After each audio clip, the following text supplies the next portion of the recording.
கிளம்பலாம். கிளம்பலான்னு சொல்றேன் இல்ல, இல்லன்னா அங்க வெட்டு குத்தாயிரும். கிளம்பலாம். மாமா தாண்டி கூப்பிடுறாரு. ஒரு விஷயம் நடந்து போச்சுடி. என்ன நடந்துச்சு? அண்ணே சக்திவேல் இருக்காருல்ல, அதால புதுசா ஒரு பிரச்சனை ஆரம்பிச்சு வச்சிருக்காப்ல. என்னவா அவருக்கு? என்ன பிரச்சனை? என்னங்க சொல்றீங்க?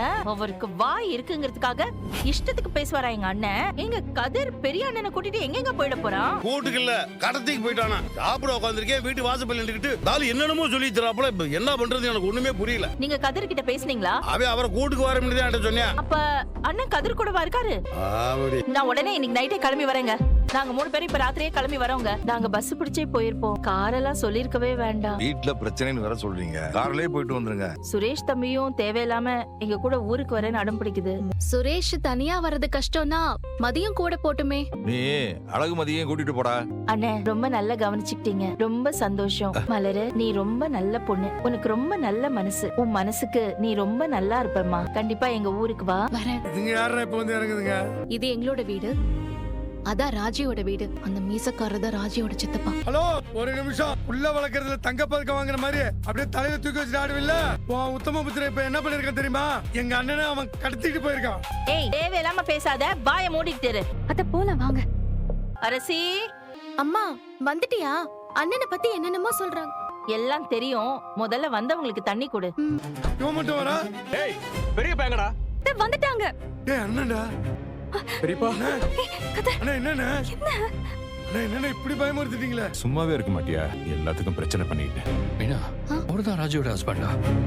ஆமா. ஒரு நிமிஷம் உள்ள வாங்கல, கொஞ்சம் பேசணும். என்னப்பா விஷயம் சொல்லு தம்பி. உங்க பையன் அவரை கூட்டிட்டு போனது தானே பிரச்சனை.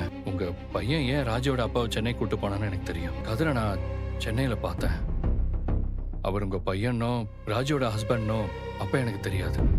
ரோடு கிராஸ் பண்ணப்போ ஒரு பிரச்சனை, அப்பதான் நான் அவரை பார்த்தேன். நான் அவருக்கு ஹெல்ப்பும் பண்ணேன். அப்பதான் ஒரு விஷயம் சொன்னாரு. கதிரோட மாமனாருக்கு கேன்சர்னு சொன்னார். அவரோட ட்ரீட்மெண்ட்காக தான் சென்னை வந்ததா சொன்னார். நான் மீட் பண்ண அன்னைக்கு தான் அவருக்கு சர்ஜரி முடிஞ்சதா சொன்னாரு. ராஜியோட வீட்டு ஆளுங்களுக்கு அவருக்கு கேன்சருங்கிற விஷயம் தெரியாதுன்னு நினைக்கிறேன். இன்ஃபேக்ட் கதிரையும் அவர் மாமாவையும் தவிர வேற யாருக்கும் அந்த விஷயம் தெரியாது. தெரியக்கூடாதுன்னு 2 பேரும் நினைக்கிறாங்க. அதனாலதான் எதுவுமே சொல்ல மாட்டேங்கிறாங்க. நான் போலீஸ்காரன், நான் யோசிக்கிறது சரியாதான் இருக்கும். நான் உனக்கு குழந்தை இல்ல, உன் கட்டுப்பாட்டுல எல்லாம் இருக்க முடியாது. ஏது பண்றேன், யார் கூட போறான்லாம் உங்ககிட்ட சொல்ல வேண்டிய அவசியம் கிடையாது. என்ன உனக்கு பிரச்சனை? இந்த ஊர் உலகத்துல மாமனும் மருமகனும் ஒன்னா சேர்ந்து போனதா சரித்திரமே இல்லையா? இவங்க மட்டும் மாமனும் மருமகனும் ஒன்னா சேர்ந்து போயிருக்காங்களாங்க. இது என்னமோ பெரிய குற்றம் மாதிரி. நீ உன் மாமன வானத்துக்கு பூமிக்கு குதிக்கிறிய. இங்க பாரியா, கூட்டு போனவனுக்கு எந்த பிரச்சனையும் இல்ல, கூட போனவனுக்கு எந்த பிரச்சனையும் இல்ல. உனக்கு மட்டும் என்ன பிரச்சனை? தெரியாம கேக்குறேன், என்ன பிரச்சனை உனக்கு? நானும் பாத்துக்கிறேன். இவனை சட்டையை பிடிக்கிறேன். எதுக்கு ஒரு அளவு இருக்கு? கொஞ்சம் பொறுமையா இருங்களேன். அந்த மனுஷனை பாரியா, கூட பிறந்த அண்ணன் உடம்பு சொல்லிக்கலாம வந்து நிக்கிறாரு. வீட்டுக்குள்ள கூட்டு போய் என்ன விசாரிப்பு பண்ற ஒரு எண்ணம் இல்ல உனக்கு? அவரை ரோட்டு நிக்க வச்சு அவர் இந்த கதை கத்தி இருக்க. உனக்கு உங்க அண்ணன் முக்கியம் கிடையாது.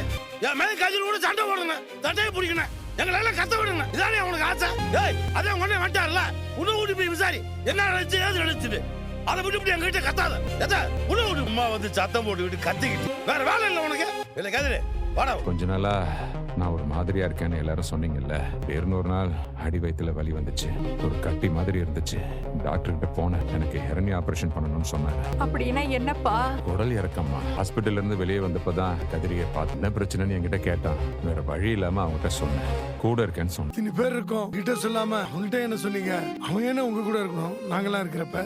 ஆபரேஷன் சொன்னா அப்படிதான். உங்களை சமாதானப்படுத்துறதே பெரிய வேலை. அதான் சேலம் போறதா போய் சொல்லிட்டு அவன் கூட சென்னைக்கு போயிட்டு ஆபரேஷன் பண்ணிட்டு வந்துட்டேன். என்னங்க சொல்றீங்க? ஆபரேஷன் பண்ணிட்டு வந்திருக்கீங்களா? அதுக்கு தான் என்கிட்ட ஆசீர்வாதம் வாங்கிட்டு போனியா?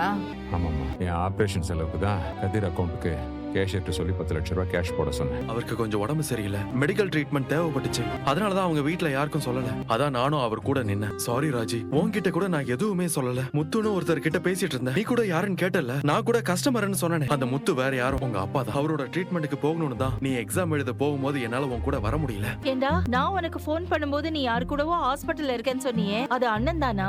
ஆமாமா. அப்போ நான் இளநீ கடையில பார்த்தது உன்னதானே? என்னதான் நீ பார்த்த? நீ கேட்கும் போது இல்லன்னு நான் மறுத்துட்டேன். ஆனா அது உன்கிட்டயும் இங்க இருக்கிற எல்லார்கிட்டயும் போய் சொன்னதை நினைச்சு நான் ரொம்ப வருத்தப்படுறேன் ராஜி. என்கிட்ட மட்டுமாவது சொல்லிருந்திருக்கலாம்ல கதிர். அப்புறம் உன்னால எக்ஸாம சரியா எழுதிருக்க முடியாது. உன் கவனம் சதறி இருக்கும். ஆபரேஷன் சொல்ற, வேற எதுவும் பிரச்சனை இல்லல்ல? உங்க அப்பா யார்கிட்டயுமே சொல்லக்கூடாதுன்னு என்கிட்ட சத்தியம் வாங்கிட்டாரு. அப்படி இப்படி பார்த்தா நீ ஒரு நல்ல காரியம் தான் செஞ்சிருக்க. உங்ககிட்ட கொஞ்சம் பேசணும்.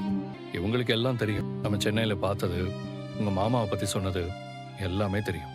நான் ராஜியோட அப்பாவை ரொம்ப கேஷுவலா எங்க ஊர் ஹாஸ்பிட்டல்ல வச்சுதான் நான் பார்த்தேன். அப்பதான் அவருக்கு கேன்சர் இருக்கிற விஷயமே எனக்கு தெரியும். யார்கிட்டயுமே இந்த விஷயத்த சொல்லக்கூடாதுன்னு அவர் என்கிட்ட சொல்லிட்டாரு. நானும் வேற வழி இல்லாம அவர் கூட்டிட்டு சென்னைக்கு ட்ரீட்மெண்ட்டுக்காக கூட்டிட்டு வந்துட்டேன். நான் கெஸ் பண்ணேன். எனக்கு நீங்க ஒரு ஹெல்ப் பண்ணணுமே. உங்களுக்கு தெரிஞ்ச இந்த விஷயத்த வேற யார்கிட்டயும் தெரியாம பாத்துக்கோங்க. சாரி பிரதர், நான் உங்க அப்பா கிட்ட சொல்லிட்டேன். அவர் யார்கிட்டயும் சொல்லுவாருன்னு எனக்கு தோணல. பார்த்து பத்திரமா போயிட்டு வாங்க. சென்னைக்கு போனோடனே மறக்காம ஃபோன் பண்ணி சொல்லுங்கப்பா. அப்புறம் திரும்ப ஒரு தடவை எல்லாரும் குடும்பத்தோட வரணும். கண்டிப்பா வரவங்க. சந்தோஷம்ப்பா. வரோம். சரி வாங்க.